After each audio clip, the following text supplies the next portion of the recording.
Você ouve agora o IPOcast, o podcast semanal do IPO Brasil. Qual que era o plano deles para mim, né? Isso, de novo, nunca foi dito em nenhum podcast, tá? Então vocês estão conseguindo arrancar um conteúdo meu aqui. Inédito aqui. Os meus funcionários da Câmara ver isso aqui vão ouvir muita coisa que eles nunca souberam até hoje. O plano deles, para mim, era, passado talvez 2, 3 anos, o cara que tocava o Canadá para Henry Schein se aposentaria, né? E aí eu faria minha sucessão aqui no Brasil, iria para o Canadá, para eles me testarem, e eu me testarem num mercado desenvolvido, vamos dizer assim, né, aquele do lado dos Estados Unidos, para eventualmente estar no track de estar na sucessão da empresa como um todo, né? Esse era o plano deles para mim, e eu levar um pouco esse know-how da transformação digital feita aqui no Brasil para um mercado core, para um mercado desenvolvido, né? Então, beleza, essa era a jornada, essa era a experiência, essa era meio que o pacto. E aí o que aconteceu foi que em janeiro de 2017, eu falei, agora eu estou em condição de fazer alguma coisa pela educação. E aí eu voltei naquela causa antiga, naquela paixão antiga. Não, o cursinho que eu dei aula era em São Paulo, né? A faculdade era aqui. Tá. E aí eu retomei aquela ideia, falei, deixa eu voltar a olhar para a educação. Isso em janeiro de 2017. E nasceu com um olhar puramente filantrópico, tá? Nasceu puramente como, deixa eu organizar a minha filantropia e deixa eu, né, achar alguma ONG de educação ou social que enxergue o problema, como eu enxergava, desse problema da base, né? Porque todo mundo quer fazer curso de programação, curso técnico e tal, mas ninguém olha para a base, que é o maior problema, né? Tanto em termos de intensidade do problema da pessoa não ser alfabetizada, como em termos de dimensão do problema. É um problema que impacta em maior ou menor grau em 90% dos brasileiros e num grau crítico 70% dos brasileiros. 70% dos brasileiros não sabem multiplicar ou dividir, não sabem nem contar direito, né? E às vezes o pessoal pensando em investir em coisas, né, muito mais avançadas do que isso, né? Então eu queria encontrar alguém que enxergasse isso. E aí eu descobri os limites da filantropia. Porque quando eu encontrava uma ONG que tinha grandes resultados, trabalhando em contraturno, dando base educacional, a conversa começava muito bem, mas terminava a pessoa querendo me entregar a ONG dela. Porque ela já não aguentava mais fazer aquilo.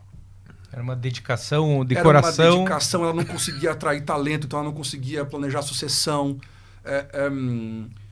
Tem uma que eu não vou falar o nome, mas que é maravilhosa, aqui em São Paulo, no Embu, de uma pessoa visionária que começou a ONG há 25 anos atrás. É um alicerce. Fez tudo certinho, metodologia, abordagem, foco, como trabalhar, trazer para de vida, tudo certinho. Tudo maravilhoso. 25 anos depois, a pessoa já, assume a ONG. Não, eu estou querendo achar alguém para acelerar. Não, é alguma coisa para tocar, né? E nenhuma ONG conseguindo cuidar de mais de 600, 800 crianças, né? E aí eu comecei a pensar, filantropia não é o caminho para resolver esse problema. Não é o caminho para resolver esse problema. Porque você não pereniza, você não consegue fazer para o mundo, como você consegue fazer uma empresa para o mundo e ela vai durar 100 anos, 150 anos, e você não consegue escalar. E o Brasil, se você pega esse problema, esses percentuais que eu coloquei, e aplica a crianças e jovens, você está falando de um problema de 40 milhões de crianças e jovens. Se não tiver escala, se você aplicar adulto, porque dá para recuperar o adulto, minha gente, hoje no Unicef você recupera adulto, né? Em muito pouco tempo e é um custo muito baixo. Você está falando de um problema de 180 milhões de pessoas. Então, assim, você fazer 800, 1.000, 2.000, até 25.000, que é o que a gente faz hoje, é um grão de areia. Você tem que fazer um negócio para milhões, né? Na hora que eu entendi isso, eu falei, filantropia não serve. Mas você ainda não contou como é que você não teve que ir para o Canadá, hein? Vou chegar lá. Então, primeiro eu estava tentando olhar para o problema. Eu falei, cara, filantropia não chega lá. Governo, esquece. Governo no Brasil vai de mal a pior. Então, há 30 anos tentando resolver uma educação, não avança. E por uma série de motivos que a gente não vai alongar aqui com a audiência, não deve conseguir melhorar também nos próximos 20 anos, infelizmente. Deve conseguir melhorar, mas não melhorar de forma a resolver o problema, né? Então surgiu esse espaço, falei, entendi esse espaço dos negócios de impacto social, que é um conceito que eu comecei a pesquisar também na época e entender, né, dessa ideia de você criar negócios com fins lucrativos, né? Mas que tem como propósito resolver um problema, que nascem para resolver um problema. Seja ele ambiental ou social, ele é criado para trazer uma solução para o mundo e ele faz uma engenharia de valor de entender quem tem interesse que aquele problema seja resolvido. Quem ganha se esse problema for resolvido? Bota ele para pagar. Né?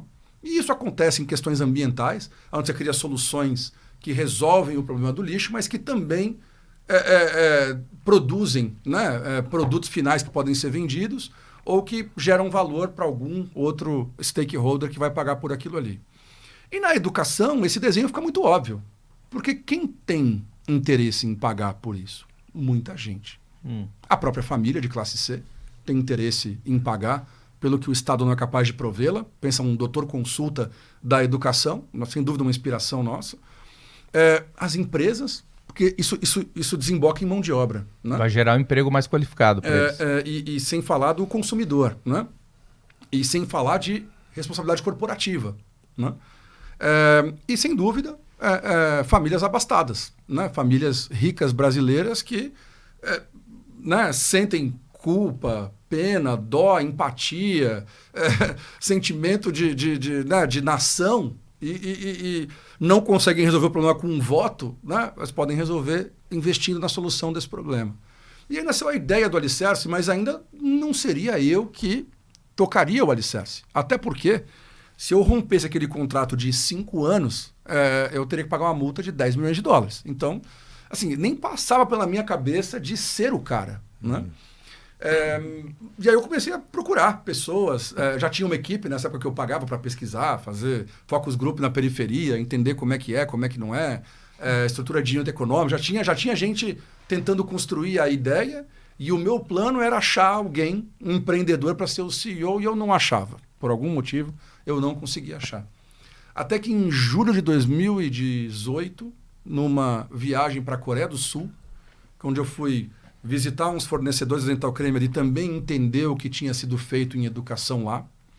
Num jantar, conversando com 3 coreanos de 55 anos de idade, eu entendi que a transformação da educação da Coreia do Sul se deu em 5 anos.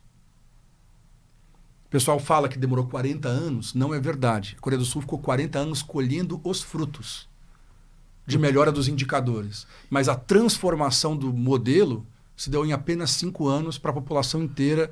O pessoal simplesmente deu um basta, né? E resolveu resolver esse problema. E aquilo foi inspirador e eu voltei de lá com o insight, né? Quando Deus sopra no coração da gente ou na cabeça da gente, tem que ser eu. Eu tenho que fazer isso. Não deixe de escutar os outros episódios do YPOcast, disponível em todas as plataformas de streaming.